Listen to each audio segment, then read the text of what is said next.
آج میں آپ کو ایک ایسی کہانی سنانے جا رہی ہوں جو صرف تاریخ نہیں بلکہ آپ کے اور میرے لیے ایک زندہ پیغام ہے۔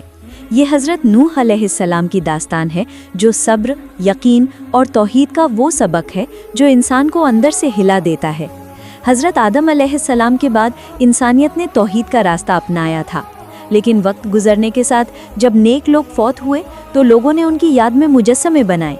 پہلے یہ صرف یادگار تھے، لیکن شیطان کا وار یہی ہوتا ہے کہ وہ نیکی کے نام پر بگاڑ کی بنیاد رکھ دیتا ہے۔ آہستہ آہستہ یہ یادگاریں عبادت کا ذریعہ بن گئی۔ یہی وہ موڑ تھا جب انسان نے محبت کو عبادت بنا دیا اور عبادت کو اللہ کے بجائے مخلوق کی طرف موڑ دیا۔ اسی وقت اللہ تعالیٰ نے حضرت نوح علیہ السلام کو بھیجا۔ ان کا پیغام بالکل سادہ اور واضح تھا۔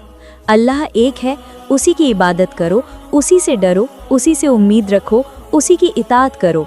لیکن قوم کے بڑے لوگوں نے ان کا مذاق اڑایا۔ وہ کہتے تھے، تم تو ہمارے جیسے انسان ہو، تمہیں ہم پر کیا فضیلت؟ تمہارے ساتھ تو غریب لوگ ہیں، کمزور لوگ ہیں، ہم تمہیں کیسے سچا مان لے؟ حضرت نوح علیہ السلام نے ہار نہیں مانی۔ وہ دن رات اپنی قوم کو سمجھاتے رہے، کبھی علانیہ، کبھی چھپ کر، کبھی دن میں، کبھی رات میں۔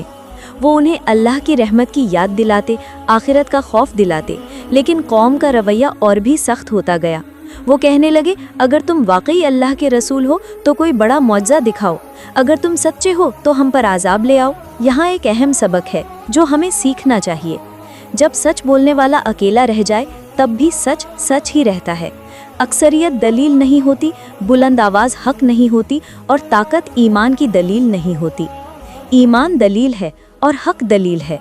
برسوں گزر گئے لیکن قوم نے توبہ نہیں کی۔ آخرکار حضرت نوح علیہ السلام نے اللہ سے دعا کی کہ اے اللہ، اب انصاف کا وقت آ گیا ہے۔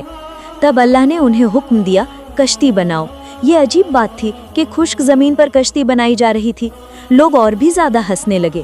وہ کہتے، نوح پاگل ہو گئے ہیں، یہ کون سی دیوانگی ہے؟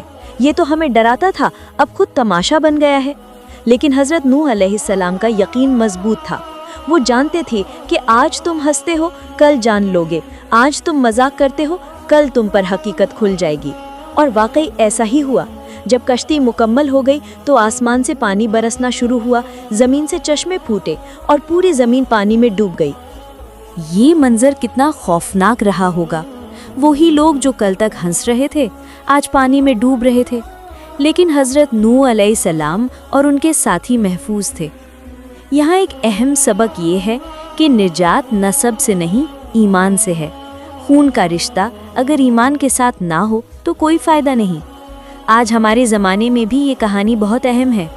ہم میں سے کتنے لوگ صبر کھو دیتے ہیں جب سچ کہنے پر مذاق اڑایا جاتا ہے؟ کتنے لوگ ہار مان جاتے ہیں جب اکثریت مخالف ہو؟